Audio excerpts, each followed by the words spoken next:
How do you master self-doubt when you're facing a really challenging situation? It's so easy to fall back into history. It's so easy to say, well, who am I? And all of a sudden you start finding fearful parts of the self and you bring that forward and they take over the mind that engages that challenge. Okay? That's just history. That's just pattern repeating itself when you see a challenging situation. There's already your limbic system, that emotional brain, that caveman brain, has already got a pattern set up to fire when all of a sudden you feel as though that you're facing uncertainty and you want to avoid it either by aggression or by fleeing. You've got that going and you're going, something, how do I do this? It's so hardwired. And friends, it's really hardwired. That kind of orientation, basically a sense of dread about the future, well, that was a very good survival instinct way, way back then, back when we were much smaller animals coming out of trees, and all of a sudden we found these whole new branch of predators who loved us to eat us. And so what happened is we learned as a species to look out on the African savanna, and what we would see is nothing but challenges. And we learned to think anxious thoughts about, oh my God, behind every one of those bushes out there I see, there has to be a saber-toothed tiger. Oh my God, I better not go out there. When in fact, only 1 in 10,000 of those bushes actually had a saber-toothed cat. But that anxiety gene shaped itself and became part of the transmission of genetics from then to now. Okay?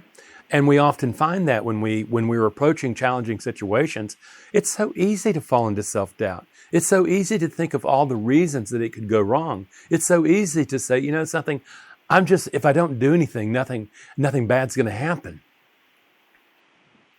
Way back then in our ancestral mind, that strategy worked. Here it is now. Now, you're going out into the world, and my promise to you, the world is going to be challenging. Challenges are going to come towards you, okay? The deal is you don't have to add to it. You don't have to think in ways that create more challenges that come your way. However, you think about it.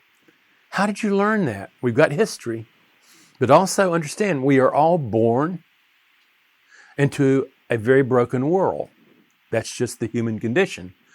And we, as social mammalians, particularly as the great ape Homo sapiens that we are much less instinctual about the way we go around the world. A giraffe is born and 3 hours later it's running. Humans, not so. It takes a long time to actually walk.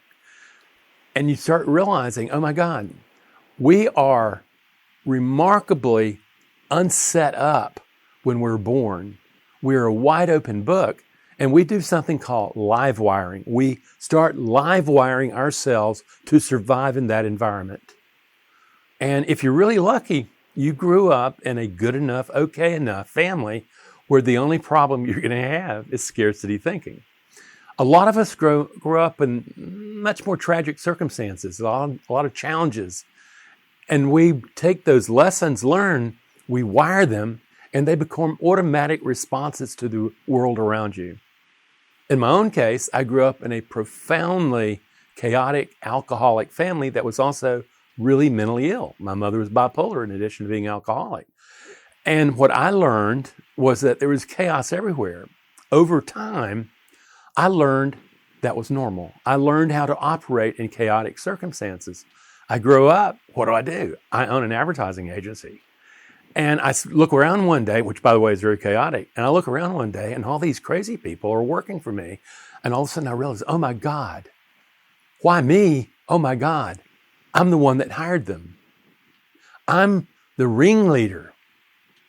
So I want you to see all that stuff from yesteryear our caveman gave us to where I'm growing up and live wiring myself to exist in a particular circumstance. After that wired in, if I don't find chaos, I'm going to create chaos, okay? Because that's what is familiar pattern. Does that mean it's true? Does it mean that your life is just chaos? Does it mean you just might as well give up? Does it mean that you really don't matter, you're unlovable? Okay? No. All it means is that another time and another place, your brain, in an effort for you to survive, adapted you to a broken world.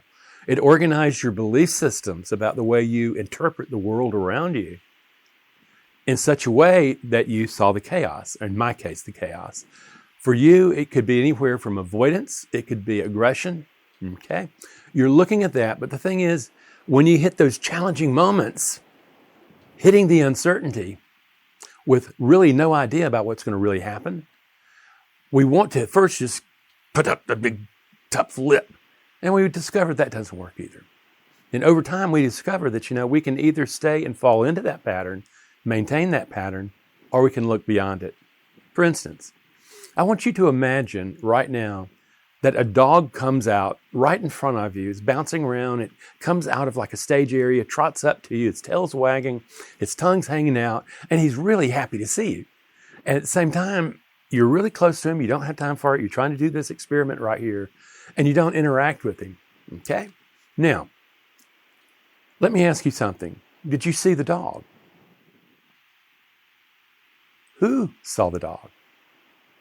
Me. I did. No, what you saw was something manufactured by the brain based on its historical adjustment to the world. That consolidated, you took all that potential, consolidated into a structure you call yourself that had all these biases, had these beliefs, had these assumptions, and that dog was created. Okay? Now, let me ask you this. Imagine there's a woman on your other side who is deathly scared of dogs because she's been horribly mauled by a dog before. Do you think she sees the same potential in that dog as you do? No. If the world-famous dog psychologist Cesar Millan, the one that can take really dangerous dogs and retrain them into becoming really great dogs, when he sees that dog, does he see the same dog as you? No. Suddenly, we have 3 observers, 1 dog, and 3 different realities. This is the deal, is we were built historically to see a particular dog. What I'm asking of you is that the piece of you that falls into self-doubt when big challenges come, that is also created out of adaptation. And what I'm asking you to realize is that, understand this from a quantum perspective, is all reality exists as potential. There's no mass and energy floating around. And the observer of that potential is what gives shape to the potential and to the self that you know as yourself. Now, if you're saying, oh, you're telling me I got born into this. This wasn't necessarily the way I would have done it. No, this is adaptation. What we want to do is recognize that we need to start questioning your sense of mattering, your sense of power, your sense of efficacy, your sense of being lovable, your sense of worth, and recognize how much of that got learned in your family of origin, how much was set up in our prehistoric times, and to recognize that's just one organization of a self that could be. What I'm telling you, living within all human beings, is something that I call inherent worth. Within you, there is this part of you that just simply because you're a social mammalian, you grew up in a social mammalian society, where those societies, in order to live as a group, everybody had to be seen as incredibly worth fighting for. Okay, think about that. And also, more than just that, is that you contributed gifts to the survival potential of that clan. It is that at the very core, that is at the biological essence of your inherent worth is right there. Okay? It's not that you don't matter. It's not like you do matter. It's what you have adapted to a place where it is understood that you're a viable part of the family system or the clan, and that you will contribute to and they will contribute to your progress, inherent worth. Okay? That's the biology. It just so happens that also Among most of us, there is a spiritual yearning to be connected to something greater than the self. Okay? I call that the divine. And what you can do is you can learn to awaken that sense of divine living within you and to recognize that you have never been separate from it. In the same way you were never separate from your biological clan, you were never separate from this greater whole. Okay? And again, in quantum mechanics, what you learn on a quantum level, everything is interrelated. Everything is interrelated. In fact, if you feel isolated from that, that is in fact illusion. So what we're learning to do is how do we break the illusion of separateness and to start claiming what's already there. You're part of a greater whole. And from my standpoint, I call that conscious creation. Okay?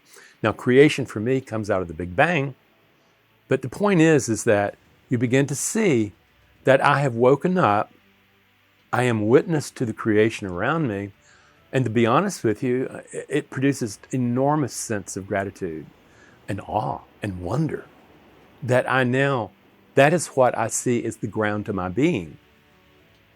I am part of this greater whole that, in my view, wants to get to know me, wants to be part of me, for me to wake up and to find that connection to the infinite, to the greater whole, and to recognize that is as much a part of us as this individual self that saw one dog while other people saw another dog. What I'm asking of you is to start saying, how have I experienced inherent worth? How would I develop it? And a lot of our coursework is built around not just regulating emotion, producing observer to step back out of who you thought you were, but to actually find this inherent worth living within you and start building a self based on that ground to being. Not what you learned at your family, not what you learned through history. No, what happens is what you learn by recognizing you're part of a greater whole that holds you tightly and that you've always been part of that, but you have to develop the eyes and the ears to see that connection. That is what you can learn in this work. Come and learn, friends. Come and learn.